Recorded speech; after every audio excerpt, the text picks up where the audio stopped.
Hello. I am Keishan, your human resource. I help people see the possibilities in what they think is impossible.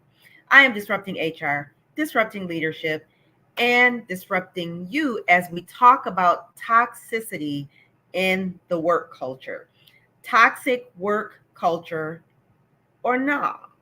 Stay or leave? That is the question that plagues so many people on a regular basis. They are getting up every day, going to a job that it looms with toxicity in the workplace, whether it is amongst peers or if it's at a leadership level, or maybe it, you know, vacillates between leadership and staff. The question is, if you are in a toxic work environment, what do you do? Do you stay or do you leave? I have a couple of suggestions that I'm going to freely give you, and then you can take that information and do whatever you like with it. However, I will caution you, these are my opinions. There's no research behind it. It's just something that I've done or either heard about. So I just wanted to share. And if you've been in a work environment that was toxic, or maybe you currently are in a work environment that's toxic, what do you do? What have you done to sort of mitigate the toxicity? What have you done to bring the toxicity down? Hey, Dr. Michelle D. Clark from the D. How are you, my friend? We need to connect. I know. So charge it to my head, not my heart. I'm doing some things and I'm trying to just keep my nose to the grind. So thank you so much for popping on and saying hi. So Dr. Michelle D. Clark, if you've worked in a toxic work environment, what are some things that you've done in that environment to either mitigate the toxicity or to address it and make your environment more conducive to what environment works for you? And so I'm just going to share some things of what I've done and what I've seen done, because I've worked in toxic work environments. I've worked in environments where it's so toxic that the getting up in the morning, my head would pound. It would literally be pounding. And it was hard to get motivated. It was sort of like this dread looming over me as I'm driving into work. Maybe that's just me, but those are some of the symptoms of a toxic work environment. If you dread going there, if it's hard for you to get motivated to go there, and the only motivation that you have is knowing that you're going to get a paycheck. I recently talked to somebody who was in a leadership role in an environment that did not value her. She got up every day, went to the work environment, and gave of herself. And it was not reciprocated. Well, let me take that back. It was reciprocated in fanfare, meaning that in front of people, she was given accolades and different awards. However, behind closed doors, and see, that's where the toxicity is. It's really behind closed doors where it matters. Dr. Michelle D. Clark said, it's not just you, so not just me. Toxic work environments can cause negative physiological reactions. Exactly. That's what I was saying. Physiological reactions such as dreading to go to work, pounding head. My head was pounding so hard one time that it was like I felt it pounding. I could hear the pounding in my head. It was that bad. So, what are some of the ways that you've been able to cope with being in a toxic work environment? For me, and I think this is the obvious for everybody, you just leave. But you can't just leave. You have to have a strategy. What is your strategy to leave?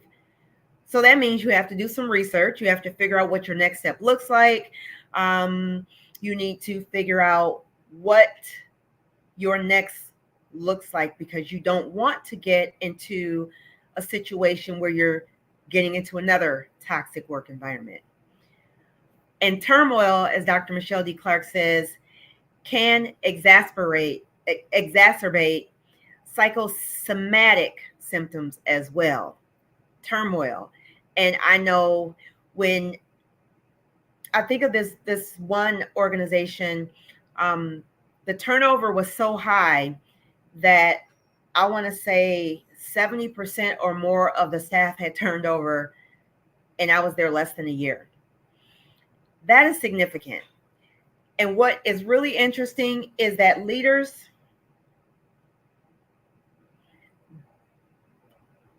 it appears, let me speak very cautiously, because I'm speaking generally, but this does not apply to all leaders. There are some amazing leaders who hire the right people.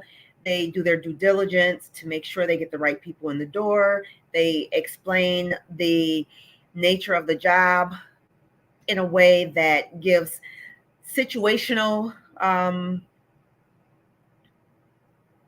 situations that you could encounter in that role. And so that makes it easy to make a decision as to whether or not you want to continue in that vein.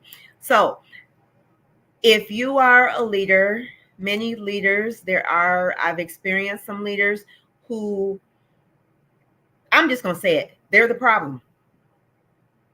Point blank, period. They are the problem. They don't want to admit they're the problem, and their pride gets in the way. So the pride will keep them from truly doing what's best for the organization, because they figure, this is my organization, I'm going to run it how I want to, and they're spending more money. It's like holes in your pockets. In the book of Haggai, it talks about it's like holes in your pocket because you can't keep it. If you can't keep staff, that's an indication that you need to do something different. And whether the person chooses to leave or stay, they have to set expectations and boundaries for others, and more so for themselves, as Dr. Michelle D. Clark stated. And that's actually where I was going with this, because if you're in an organization that you know is toxic, you know that you are having, your body is telling you that you don't need to be there, but you stay there, then you have to make a decision. Clearly, the leader is not going to change. They're going to continue to spin their wheels, and that's okay if you're okay with that. Some people want to stay for the money, and they will deal with the headaches that go along with being in that position. Some people are like, you know what, my health and my well-being is a little bit more important. Because think about it, people, where I work, this one organization where I worked, I would say within 1 year, I counted at least 5 or 6 people who had passed away. I don't think that was a coincidence. I think it was stress related. And they weren't old, 50s, 60s. Ain't nowhere in the world I'm going to stay somewhere that's going to jeopardize my health. That's just me, though. So if you are working under a prideful employer, run fast, as Dr. Michelle D. Clark said. You can always get money, but you only have one. In the words of the famous soap opera, you truly only have one life to live.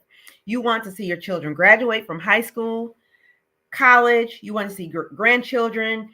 You want to see your kids get married. You want to see all those things, but you may not be able to accomplish those goals if, in fact, you work in a toxic environment and you don't have a way of relieving stress. So if you choose to stay in a work environment that's toxic because the money is good, then you need to find a way to alleviate stress. If you choose to work in a toxic work environment and you don't alleviate the stress, I hope that you find a way to address the stress. Find a way to address the stress. I love it. So that is all that I have to share. So the question is, toxic culture or nah, stay or leave? Ultimately, anything in life is up to you. You make the decision whether or not you want to stay there, or if you choose to leave, have a strategy. Don't do like me. I quit my job, did not have a strategy. I was like, okay, what'd you say, Lord? Okay, bet. And he spoke a couple times, then I left. But this is what I will tell you. I have not had pounding headaches anymore. I have not dreaded getting up. Now I've struggled getting up because I'm like, oh, it's so nice and cozy. But when I get up, I get busy and I prepare for speaking like this, or I prepare for mentoring. I mentor some young ladies at a local high school. And then I'm working on other projects. So it's not like I'm just sitting here just relaxing. There is no relaxation when you have to get your multiple streams of income up and running. And that's pretty much where I am, getting them up and running.